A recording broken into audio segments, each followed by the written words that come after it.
Halo semuanya, seneng banget rasanya bisa balik lagi nemenin kalian. Hai Inis, jujur aja saya antusias banget karena kita bakal membedah sumber materi yang benar-benar luar biasa. Kita bakal ngebahas isi kepala dari salah satu pemikir paling brilian yang pernah dimiliki bangsa ini. Ya, Muhammad Hatta. Seringkali kan kita cuma tahu sejarah dari permukaannya aja ya. Nah, di ulasan kita kali ini, kita bakal bongkar sosok jenius yang justru banyak bergerak di balik layar. Kita bakal lihat keunikannya, pemikirannya, pokoknya dengerin baik-baik deh, karena ada banyak banget fakta mengejutkan dari sumber kita yang mungkin belum pernah kalian dengar sebelumnya. Oke, mari kita selami ini. Coba di kalian pikirin sejenak. Kalau ngomongin Bandara Soekarno-Hatta, wah jutaan orang pasti ngelewatin bandara ini tiap tahunnya kan? Tapi pertanyaannya, seberapa sering sih kita benar-benar mikirin nama yang ada di bagian belakangnya itu? Si Hatta ini. Kita kadang saking terbiasanya nyebut Soekarno-Hatta, malah tanpa sadar nganggap itu kayak satu nama orang aja, iya nggak sih? Kita sering lupa kalau ada dua sosok raksasa yang berbeda di balik nama bandara kebanggaan kita itu. Masuk ke bagian pertama nih, di balik nama bandara. Faktanya, tanpa seorang Hatta, kemungkinan besar nggak akan pernah ada tuh bandara megah itu, nggak akan ada sosok proklamator Soekarno seperti yang kita kenal, dan ya mungkin eksistensi bangsa ini sendiri bakal beda cerita. Lanjut ke bagian kedua, cinta gila pada buku. Jadi, Hatta ini tuh sosok yang bisa dibilang cukup eksentrik. Dia beda banget sama tokoh-tokoh sebayanya karena dia ini benar-benar seorang intelektual sejati yang cintanya sama buku tuh wah gila-gilaan deh. Coba kalian lihat angka ini, 16. Ini bukan angka sembarangan loh. Di satu momen krusial, berdasarkan sumber sejarah kita nih, Hatta pernah dihadapkan sama pilihan logistik yang super sulit. Dan percaya nggak? Dia secara sadar lebih milih repot-repot ngangkut 16 peti, iya, 16 peti gede yang isinya full buku dibandingin ngurusin 11 anak angkatnya sendiri. Astaga, ini bener-bener nunjukin betapa ekstrim dedikasinya, atau mungkin obsesinya ya, sama ilmu pengetahuan. Buat dia buku itu harta karun yang paling berharga. Terus dari mana sih obsesinya ini bermula? Nah, semuanya tuh berawal waktu dia masih kecil, pas dikasih 3 buah buku sama pamannya. Cuma 3 buku, tapi efeknya, wow. 3 buku itu kayak jadi portal ajaib buat Hatta muda. Lewat lembaran-lembaran kertas itu, dia merasa bisa jalan-jalan keliling dunia cuma dari dalam kamarnya. Dan yang lebih keren lagi, dia ngerasa kayak lagi duduk bareng, ngobrol langsung secara mental sama tokoh-tokoh hebat dalam sejarah. Inilah percikan awalnya. Momen di mana buku benar-benar jadi bagian hidupnya yang nggak bisa dipisahin lagi. Oke, kita masuk ke bagian ketiga, Sumpah Sang Kutu Buku. Kebiasaan baca ini terus kebawa sampai dia kuliah di Belanda. Di sana, status kutu buku ini sering banget bikin dia jadi bahan ledekan teman-temannya. Dan ini dengan sangat brilian menggambarkan situasinya. Teman-temannya yang iseng itu saking penasarannya sampai nekat ngejebak Hatta di sebuah kencan buta. Gak tanggung-tanggung, mereka ngenalin Hatta sama seorang gadis Polandia yang super cantik. Katanya sih saking cantiknya, gadis ini bisa bikin hati cowok manapun bergetar.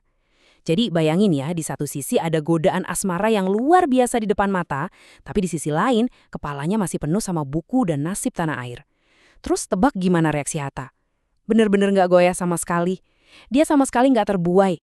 Alih-alih klepek-klepek sama romansa masa muda, Hatta malah bikin satu ikrar yang super ekstrim. Saking cintanya dia sama nasib bangsanya, dia bersumpah, dengerin ini ya, dia bilang dia nggak akan menikah sebelum Indonesia merdeka. Gila kan?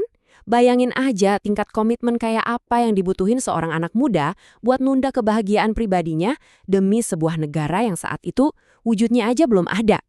Nah, tensi mulai naik nih di bagian keempat, menyerang dari balik jeruji besi. Disinilah sumpahnya itu berubah jadi aksi nyata lewat organisasi pemuda bernama Perhimpunan Indonesia. Coba kita lihat eskalasi perjuangannya di sini. Pertama, Hatta mulai nulis kritik di koran. Dan tulisan dia ini, aduh, tajamnya ngalahin peluru senapan deh. Kedua, gara-gara tulisan itu, pemerintah Belanda sampai ketar-ketir.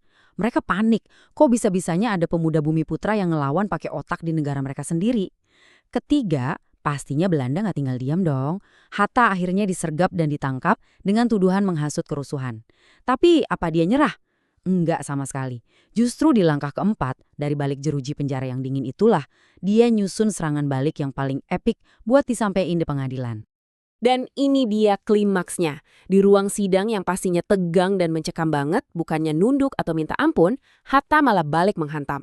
Dengan suara lantang, tanpa rasa takut sedikit pun, dia nuntut satu hal yang paling ditakutin sama pengadilan itu. Indonesia harus merdeka. Pidato pembelaannya yang menggelegar ini benar-benar bikin lawan-lawannya merinding. Dia ngebuktiin kalau penjara fisik tuh nggak akan pernah bisa ngurung pemikiran yang merdeka. Lanjut ke bagian kelima, duit tunggal, benci tapi cinta. Pidato pembelaan yang luar biasa tadi akhirnya bikin dia bebas, melahirkan seorang pemimpin sejati, dan gaungnya terbang melintasi benua sampai ke tanah air buat ngebentuk kemitraan duit tunggal bareng Soekarno. Nah, yang paling menarik dari bagian ini adalah dinamika di antara mereka berdua. Hubungan Soekarno dan Hatta itu sering digambarin sebagai benci tapi cinta. Di satu sisi ada benci, karena keduanya itu pemikir besar yang punya prinsip kuat, mereka sering banget bentrok. Mereka bahkan terang-terangan debat sengit di media massa. Dan perbedaan visi inilah yang ujungnya bikin Hatta milih buat mundur perlahan dari panggung kekuasaan. Tapi, di sisi lain, ada cinta. Di balik semua perselisihan tajam itu, ada ikatan persaudaraan yang nggak bisa diputus. Mereka berdua tetap melangkah beriringan ngebangun republik ini. Ya, walaupun perbedaan pandangan politik pada akhirnya maksa Hatta buat mundur pelan-pelan, satu hal yang pasti, kesetiaannya nggak pernah luntur.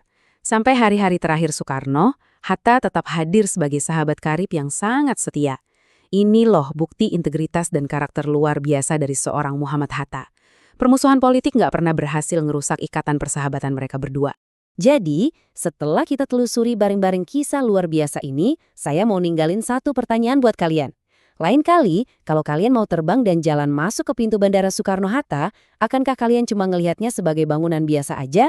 Atau kalian bakal sejenak nginget sosok intelektual pendiam di balik nama itu yang pemikirannya mengaum begitu keras demi ngelahirin sebuah bangsa? Makasih ya ulah nemenin saya di ulasan kali ini. Teruslah belajar dan sampai jumpa di materi kita selanjutnya.